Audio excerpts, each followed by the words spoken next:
Where's my tripod? Tripod. Oh, this'll do. It's hump day, everybody. We got the bin empty. So now, since we have one bin, we can now start corn. Yesterday we got like 2 inches of rain. Everything's mud. Everything's standing water. Though we are able to start corn because the bin is empty, we probably won't be able to do much of anything today. Will you guys hush? Thank you. Trying to make a video. What we have to do to get ready for corn is, well, everything's pretty much ready. That thing always collects water when it gets rained on. So we gotta empty that thing out. Yeah, that's pretty much it. Oh, also, this grain head has been sitting out here for a couple days. I wanted to get a couple things fixed on this before we put it in the shed. A couple plastic pieces and a couple guards. So we might do this today. I don't want to bore you with another soybean head video. That might be what we have to do. We went through some stones with that thing. We went through some mud with it.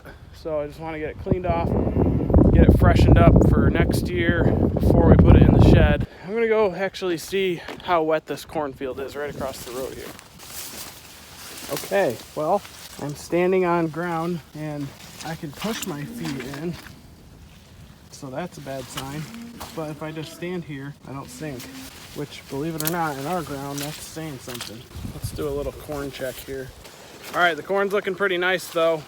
One thing I'm concerned about is the ears have not dropped this year. You see them like upright like this. Normally they drop down eventually. When the ears don't drop like that, the rainwater gets in there and can cause all sorts of ear molds and nasty stuff. I've heard that some of the neighbors have gibberella vomitoxin issues. What vomitoxin is a toxin that is caused by mold that gets in your crop that can cause animals to literally vomit. And it's usually caused by gibberella ear rot, which typically starts at the tip of the ear and works its way down. And it's pink. It's a pink mold. I don't see any tip molds in this corn. All I see is some mycelium down at the base right here, which I've never seen gibberella at the base of an ear. So I'm not really sure if this is gibberella. You'd kind of have to, I guess, send it to a lab to know. So we're probably going to take a sample of this corn, shell it out by hand, and send it over to the mill so that we can see what the vomitoxin levels are before we get too carried away here. We've had a bad experience with vomitoxin in the past. 2 years ago, we had vomitoxin levels like in the 20s, and we had to destroy a lot of corn. No, that was 3 years ago now. It was one of those situations that just made you want to pull your hair out and never grow corn again. This is not even a fraction as bad as what that was. The ears from that year would have been like this much gibberella all the way from the tip down to, like, say halfway down. We might have some vomitoxin, but we're allowed 5 parts per million. And I think they'll take it up to 8, but they'll dock you for it. And then after 8, you get rejected. At least that's how it was in 2018. Let's cross our fingers that we do not have that issue. Just looking at the corn, I'm guessing that it's not going to be a huge problem.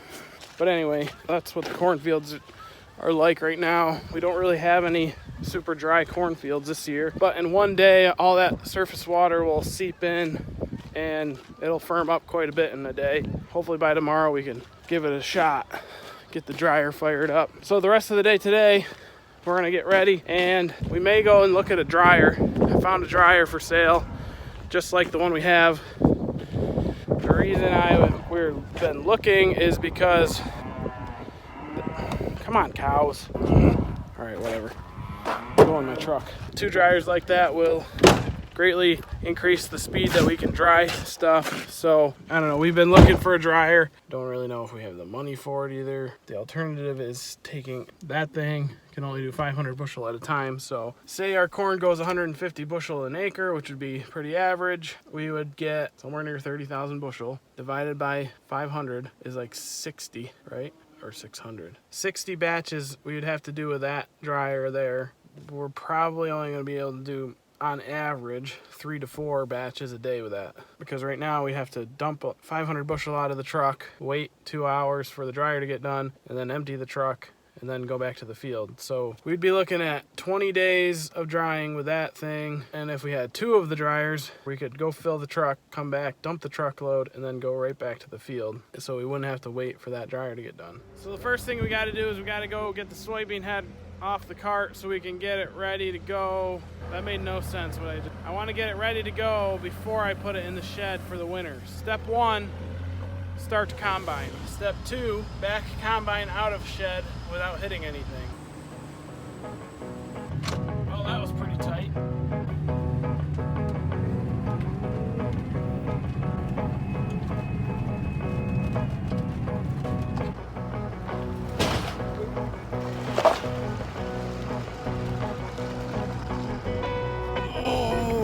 Okay, let's make sure we're not gonna hit the silage bag. Oh yeah, we got lots of room. That's good, right? Third. Yes, this is right out in the middle of the road, but this is a dead-end road. So in order to get out of the way, I'm gonna back it into the 60 by 120 shop over here.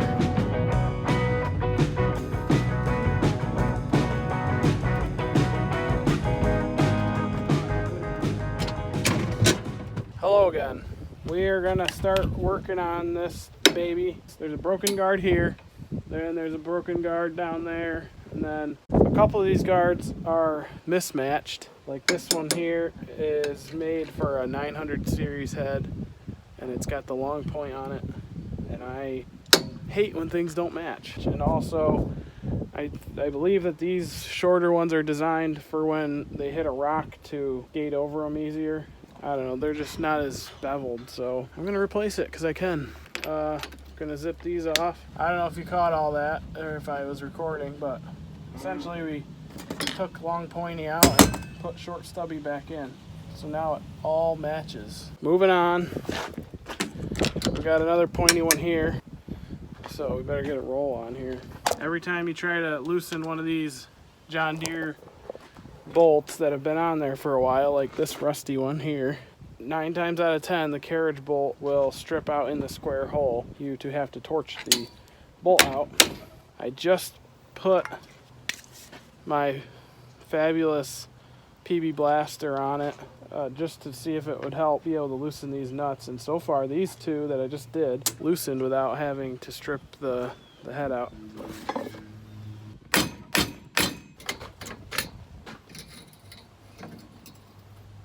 Okay, 3 down, 2 to go. Do you ever feel like you just do the same thing every day? Maybe that's why I can't put a complete sentence together.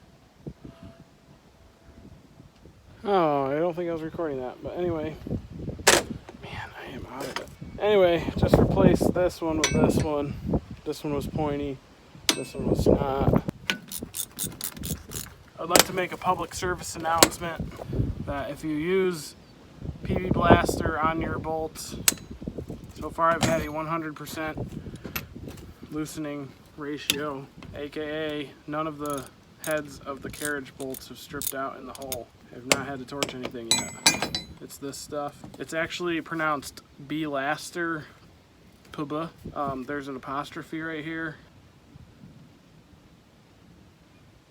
I wonder if this is, if it has like some sort of lead thing in it, because PB is the abbreviation for lead in on the periodic table.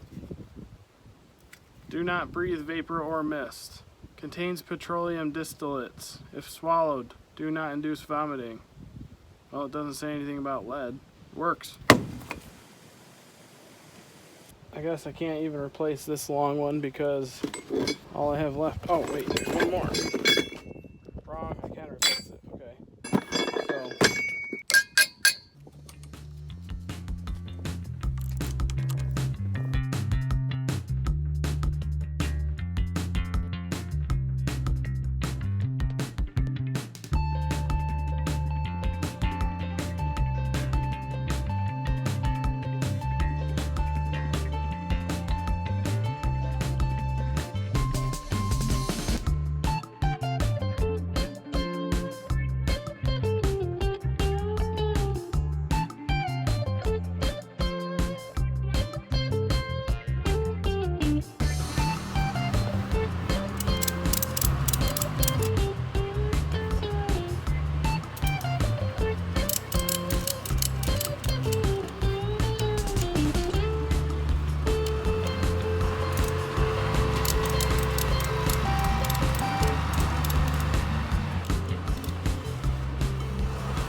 Good late morning. We started loading the hay truck at like 7 today. Got that done. Got some things moved around. Now it's time to work on the big green machine. Today we're gonna switch this thing over to get it ready to cut corn. Besides the regular adjustments that you have to switch, there's a couple other things you have to do to get these machines ready to do corn. So starting from the back going forward, you have to take the knives out of the straw chopper. We got to take the inserts out of the concave. And then we have to raise the feeder house drum to the raised position, give it more clearance at the bottom, and we have to put the accelerator in slow speed. The rest of it can be done from the cab. I'm pretty sure my camera is on its last legs. I look like an angel. In order to take the knives out of the straw chopper, right here there's a nut. Normally this is attached to here and there's a nut on this side of it, but a couple years ago we broke this rod, so this is no longer attached. You can see right here, there's the corn emblem. You're supposed to be able to flip this and have that just slide down. We're putting that on the to fix list. It would be nice to not have to use a wrench. Oh, great, especially if you strip your nut. Righty-tighty, lefty-loosey. I don't know right from left. I'm not really sure why. It's never clicked in my brain.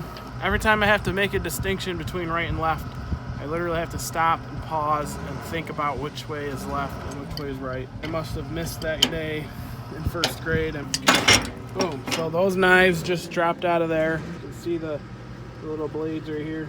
They go up in those slots and they just dropped out. So that's done. This nut can just get tightened up a little more so that they don't shake around.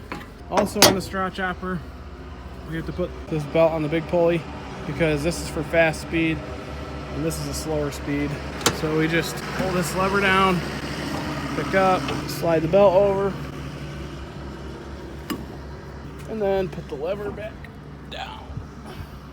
Done. Check and check. So now we got to take the inserts out of the concave. This is probably the most painful thing you have to do because your fingers can get pinched and you have to pry it out. So the concave inserts are those two little things in the front, and all you got to do to get them out is pop this lever down.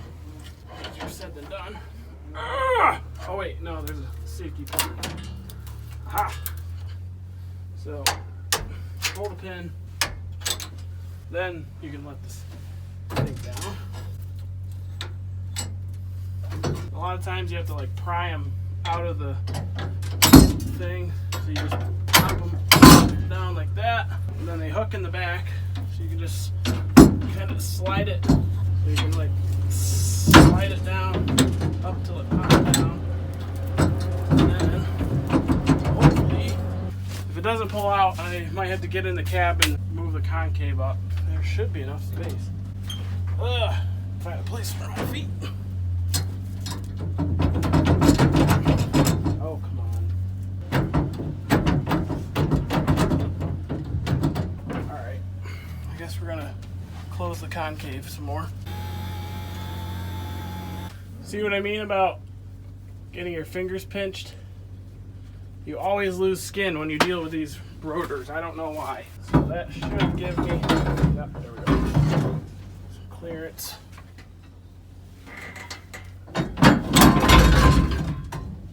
Boom. That's good to go. Just put the covers back on.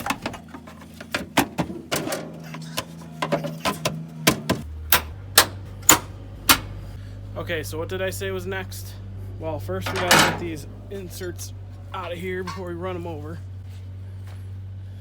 I put them right here. We'll just do this drum. I forget how to do this. Something to do with this handle.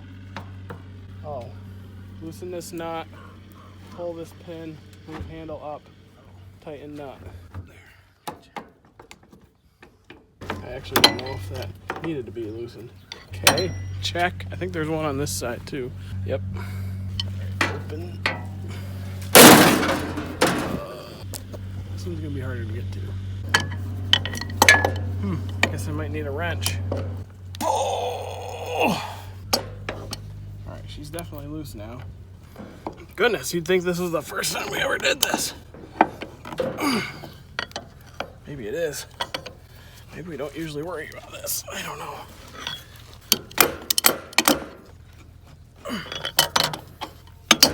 There. 18, 15. Let's try both. All right, drum is in the raised position. Before it was basically scraping the bottom, and now if you lift up the chain, there's like an inch clearance. That'll help save corn from getting smushed. And now we do the accelerator. I don't even remember how to do this because my brother usually does it. I think it's something to do with this handle right here.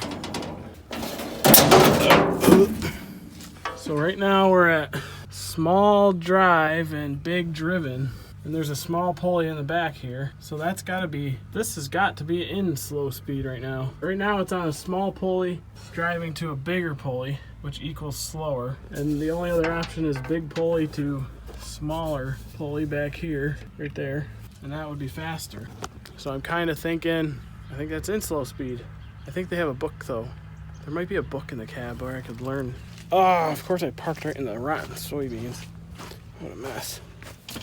Okay, so accelerator. Well, that ain't in there. Feed accelerator. Changing optional high speed, high capacity to slow speed. 70-6. To change feed accelerator speed to high position. The big one is slow speed, which is what we want. Therefore, we don't need to mess with it. Man, I'm smart. We just gotta go make sure all of our side panels are back in place so we don't smash anything like I have in the past. And then set the inside stuff here. So we're gonna throw those in the shed, and then we're gonna fire this thing up and get the corn head on. We're gonna get rolling. The sun's coming out now, so in about 2 hours, maybe we can try it.